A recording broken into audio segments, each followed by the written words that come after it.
Students, welcome to Vidya hacking classes YouTube channel. कैसे हैं आप लोग? मैं पलक फिर एक बार आप लोगों के साथ। आप लोगों को पता ही है हम लोग कर रहे हैं क्लास 12 के लिए रिवीजन सीरीज। इसमें मैं तुम्हें करा रही हूँ बोर्ड्स में आए हुए जितने भी सारे इंपॉर्टेंट क्वेश्चंस हैं टॉपिक वाइज। हम लोग आज करने वाले हैं एक नया टॉपिक जिसका नाम है वेक्टर्स, क्योंकि एक स्टूडेंट ने मुझे कमेंट करके बोला था वेक्टर प्लीज, तो मैं इसलिए ये टॉपिक उठा रही हूँ आज, वेक्टर्स। हमने कैलकुलस स्टार्ट किया था, हमने उसमें से डेरिवेटिव, डिफरेंशिएबिलिटी और एप्लीकेशन ऑफ डेरिवेटिव्स कर लिया है। तो उसकी पीडीएफ, उसका लिंक ऑलरेडी मैंने इसमें कार्ड्स में ऐड कर दिया है, तो आप जरूर देख लीजिएगा अगर आप लोगों ने अभी तक वो वीडियो नहीं देखी है तो। अब एग्जाम में कुछ ज्यादा टाइम बचा नहीं है, 9 तारीख को पेपर है और आज हमारी कौन सी तारीख हो गई? 2 तारीख हो गई है, राइट। अब हमारे पास सिर्फ 5-6 दिन बचे हैं, उसमें से 2 दिन होली के भी हैं, पता नहीं पढ़ाई होगी या नहीं होगी।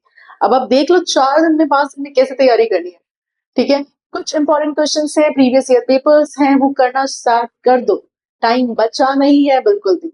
ओके, तो चलो स्टार्ट करते हैं आज का टॉपिक वेक्टर्स। वैसे तो ये बहुत इजी टॉपिक है, बट इससे भी 4 से 5 नंबर का क्वेश्चन तो है ही है। एमसीक्यू का भी क्वेश्चन आ रहा है वेक्टर से, एक क्वेश्चन 2 नंबर में आ रहे हैं, कभी एक क्वेश्चन 3 नंबर में आ रहा है। तो इट्स अ पैटर्न फिक्स कि 5 नंबर तो आना ही है वेक्टर से। तो क्यों ना हम इसको ना छोड़े और इसको पूरी तरह से क्रैक कर लें, राइट। चलो स्टार्ट करते हैं वेक्टर्स। हम लोग स्टार्ट कर रहे हैं वेक्टर्स, तो चलो स्टार्ट करते हैं। ओके, अब हम करने वाले हैं वेक्टर्स के सारे इंपॉर्टेंट क्वेश्चन जो बोर्ड्स में आए हुए हैं। ये के इसमें सारे क्वेश्चंस वो हैं जो बोर्ड्स में आए हुए हैं। Okay okay, a vector A makes equal angle with all the 3 axes if the magnitude of the vector is 5√3 units. Find the A vector. देखो, अगर हमारे पास एक वेक्टर A दे रखा है, ठीक है, मान लेते हैं कि A वेक्टर है हमारे पास, ठीक है, जो होगा एक्स आई कैप प्लस वाई जे कैप प्लस जेड के कैप, ये हमारे पास होगा, ठीक है। इसमें उसे बोला है कि ये इक्वल एंगल्स बनाते हैं तीनों एक्सिस पे, ठीक है। तो since all make equal angle, हम मान लेते हैं कि जो इक्वल एंगल होगा वो थीटा होगा, ठीक है, विथ ऑल द 3 एक्सिस, ठीक है। तो हम ये बोल सकते हैं therefore L is equals to M is equals to N, जो cos थीटा के इक्वल होगा। L, M और N तीनों के तीनों क्या होंगे? वो cos थीटा के इक्वल होंगे, क्योंकि तीनों इक्वल एंगल बना रहे हैं एक्सिस पे, ठीक है। तो अगर मैं इसमें मैग्नीट्यूड ऑफ A निकालूंगी तो वो √x² plus y² plus z² हो जाएगा।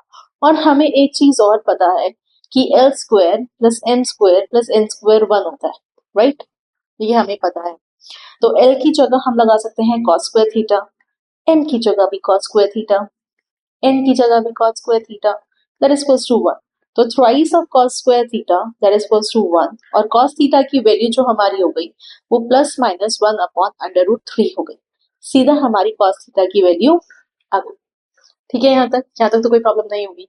ओके, अब इसके बाद हम ये बोल सकते हैं कि L, M और N ये तीनों भी प्लस माइनस 1 अपॉन √3 होंगे, क्योंकि cos थीटा की वैल्यू ये है तो ये L, M, N की वैल्यू भी यही आ जाएगी, उनसे एंगल्स जो बना रहे हैं।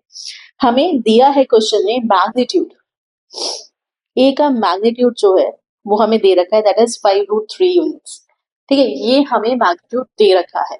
अब इससे मैं x का निकाल सकती हूँ मैग्नीट्यूड, ठीक है। तो हम निकालते हैं प्लस माइनस 1 अपॉन √3, जो हमारा एंगल आया और A का मैग्नीट्यूड, तो इससे मेरा प्लस माइनस 5 आ गया। Same with y and same with c, तो हम लोग सेम निकाल देते हैं, सेम ही है तो सेम ही कोफिशिएंट्स आएंगे और सेम ही तरीके से यूज होगा। ये हमारा आ गया प्लस माइनस 5, ठीक है। अब हमारे पास x, y और z ये आ गया, तो हमारा वेक्टर क्या होगा? हमने याद है ना, हमने बोला था A vector is x i cap, y j cap और z g cap k cap, sorry, ठीक है। और हमारा जो हो जाएगा 5i प्लस 5j और प्लस 5k, और माइनस वाले भी आएंगे, सिर्फ और सिर्फ प्लस वाले नहीं आएंगे, माइनस वाले भी आएंगे।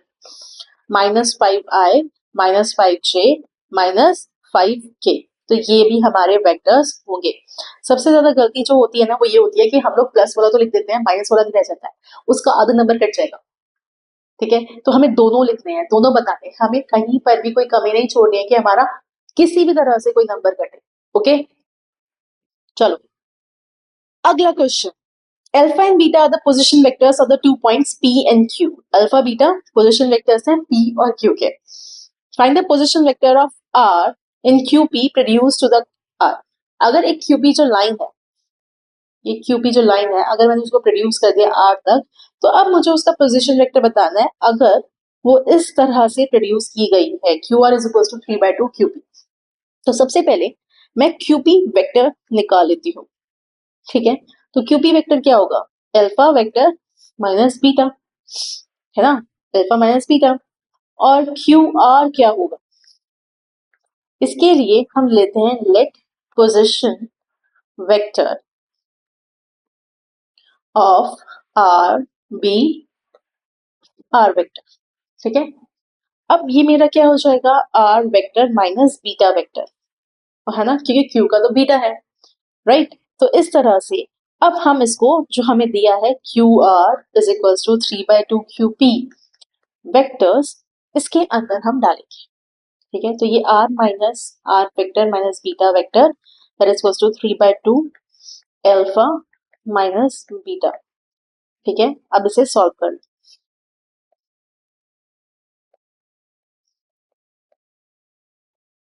ठीक है, ये हमारा आ गया।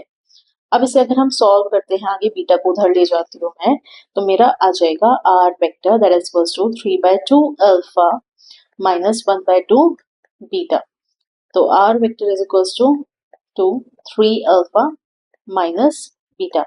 तो यही मेरा हो जाएगा पोजीशन वेक्टर ऑफ R। यही तो पूछा था उसने कि पोजीशन वेक्टर ऑफ R क्या है, वही मैंने तो R वेक्टर लिया था, है ना। क्वेश्चन में यही तो पूछा था कि what is the position vector of the point R, हमने वो निकाल दिया। ठीक है, चलो let's go with the next question. Okay, देखो इसको, ये थोड़ा ब्लर है फोटो, लेकिन मैं समझा देती हूँ क्योंकि प्रीवियस पेपर से निकला है तो थोड़ा ब्लर फोटो निकला है। ये position vectors of the point A B C are the shown in the below. Position vector दे रखा है, ये A है, ये B है, ये C है, इस तरह से कि अगर AC वेक्टर जो है, ये अगर AC वेक्टर जो है that is 5/4 times of AB vector. ठीक है, और हमें express C in terms of A and B vector के फॉर्म में दिखाना है। क्वेश्चन समझ आ गया है कि क्वेश्चन में ये बोला है कि ABC हमारे वेक्टर्स हैं ABC, ठीक है, और AC vector is equals to 5/4 AB vector दे रखा है और हमें इसे एक्सप्रेस करना है। ये सॉरी, ये क्वेश्चन अभी 2025 में भी आया है। ठीक है, लास्ट ईयर जो है उसमें भी ऐसा क्वेश्चन देखा गया है, तो प्लीज इसको प्रिपेयर करना अच्छे से। तो पहले हम लोग समझ लेते हैं कि हमें दिया क्या है। हमें दिया है कि AC vector that is equals to 5/4 times of AB vector, ये हमें दिया है। ठीक है, तो AC हमारा वेक्टर क्या हो जाएगा? C vector minus A vector हो जाएगा, और AB वेक्टर क्या हो जाएगा? वो हमारा B vector minus A vector हो जाएगा। सीधा सीधा। अब जो दिया है उसमें हम वैल्यूज पुट कर लेते हैं। चलो भाई कर लेते हैं। C vector minus A vector that is equals to 5/4 times of B vector minus A vector. ठीक है, तो चलो अब इसको सॉल्व करें। हम लोगों ने करा सॉल्व। अब A वालों को एक साथ रख लेते हैं क्योंकि C वेक्टर के कॉन्टेक्स्ट में वो मांग रहा है हमसे वैल्यू, तो हम B को नहीं हिला रहे हैं, हम B को वहीं रख रहे हैं जहां पर वो होना चाहिए। तो C vector is equal to 5/4 B vector minus 1/4 A vector हमारा आ गया। और क्वेश्चन में हमसे यही पूछा था कि express C vector in the terms of A and B। बताओ यार, इसमें कोई प्रॉब्लम थी? कितना तो इजी क्वेश्चन था। अगर ऐसा क्वेश्चन 2 नंबर में आ जाए तो क्या ही चला जाएगा तुम्हारा। कुछ तो करना नहीं है, 2 नंबर फालतू के मिल रहे हैं, तो कर लो भाई। अब क्या, कितना ही करना है, इसमें कुछ भी नहीं बचा है। चलो, यहाँ हमारे हो गए इंपॉर्टेंट क्वेश्चंस बोर्ड्स के लिए, जो बोर्ड्स में आए हुए हैं वेक्टर्स। इसी तरह के क्वेश्चंस बार बार रिपीट हो रहे हैं, तो आप लोगों को इसी तरह के क्वेश्चंस को प्रिपेयर करना है। बोर्ड्स के क्वेश्चन पेपर्स को लगाकर जाना, पीछे 10 साल के पेपर्स को लगा के जाना, MCQ की प्रैक्टिस करना बिल्कुल मत भूलना। मल्टीपल चॉइस क्वेश्चंस बहुत सारे तरह के आ रहे हैं, असर्शन रीजनिंग आ रहा है, तो वो सब करके जरूर जाना, केस स्टडी लगाना बिल्कुल मत भूलना। और अब तुम्हारे पेपर हो गए हैं और सारे खत्म, तो चुपचाप बैठ जाओ पढ़ने। हाँ, आई नो साइकोलॉजी का पेपर है 5 तारीख को, लेकिन मैथ्स का भी पेपर है 9 तारीख को, तो उससे पहले तो तुम्हें सारे करना ही पड़ेगा। ठीक है, साइंस वालों के पास तो वो नहीं बचा ना कुछ भी। साइंस वालों में क्या है, अगर साइकोलॉजी नहीं है आप लोगों के पास, पीसीएम दिया है विद पेंटिंग, तो तुम्हारा पेपर हो गया है। अब तुम्हें मैथ्स की तैयारी करनी है, तो चुपचाप करने बैठ जाओ। कुछ और बचा नहीं है मैथ्स के लिए। हाँ हाँ, होली है, होली खेलनी है, ठीक है, खेलना, लेकिन फिर बाद में पढ़ना भी है, राइट। तो चलो, अब हम मिलते हैं आपसे कल। कल की क्लास में होगा कुछ तो इम्पोर्टेंट टॉपिक। अगर मैं बोलूँ कोई कल इम्पोर्टेंट टॉपिक के साथ साथ थोड़ा फन हो जाए एलपीपी के साथ, तो क्या कहते हो आप लोग? जैसा होगा वो आप लोगों को वीडियो में पता चल ही जाएगा कि कल कौन सा टॉपिक होने वाला है। प्रोबेबली एलपीपी होगा, और मैं 5 तारीख को फिक्स्ड है कि हम लोग इंटीग्रेशन करेंगे। इंटीग्रेशन के मैं सारे तरह के क्वेश्चंस कराऊंगी जो भी बोर्ड्स में आए। It's going to be a little lengthy video, but वो वीडियो आने वाली है। 5 तारीख को 100% इंटीग्रेशन की वीडियो है। आप मार्क कर लो कि 5 तारीख इंटीग्रेशन की वीडियो आने वाली है। उसी के जस्ट अगले दिन एओआई की वीडियो आएगी। दोनों ही इंपॉर्टेंट वीडियोस है। एओआई का एक क्वेश्चन 5 नंबर में नहीं तो 4 नंबर में आ ही रहा है। हर पेपर में 5 नंबर में क्वेश्चन का देखा गया है। स्केच करो, उसको वो बनाओ, से ग्राफ बनाओ, वरना 3 नंबर का, 2 नंबर का, ऐसे क्वेश्चन आ रहे हैं। एओआई भी इंपॉर्टेंट है। इंटीग्रेशन तो कहीं नहीं गया, इंटीग्रेशन के सारे तरह के क्वेश्चंस करा दूंगी। तो उसके बाद तुम्हारा ये होगा, हाँ वीडियो जरूर लंबी होगी, लेकिन उसके बाद ये होगा, हाँ ये कॉन्फिडेंस आ जाएगा कि एग्जाम में अगर इस तरह का क्वेश्चन आता तो डेफिनेटली हो जाएगा। तो उस वीडियो को मिस मत करना। 5 तारीख को वीडियो आ रही है, डोंट फॉरगेट दैट। ओके, तो कल हम प्रोबेबली करेंगे एलपीपी, और उसमें हम करेंगे थोड़ा मजा, होली का जो टाइम जो है, ठीक है। मजे के साथ साथ पढ़ना भी बहुत जरूरी है, तो इसलिए वो वीडियो होगा शॉर्ट, क्योंकि इसमें मैं तुम्हें 2 तरह के जो क्वेश्चंस बार बार रिपीट हो रहे हैं एलपीपी के, वो ही बताऊंगी। तो चलो मिलते हैं कल, and don't forget to like, share और सब्सक्राइब।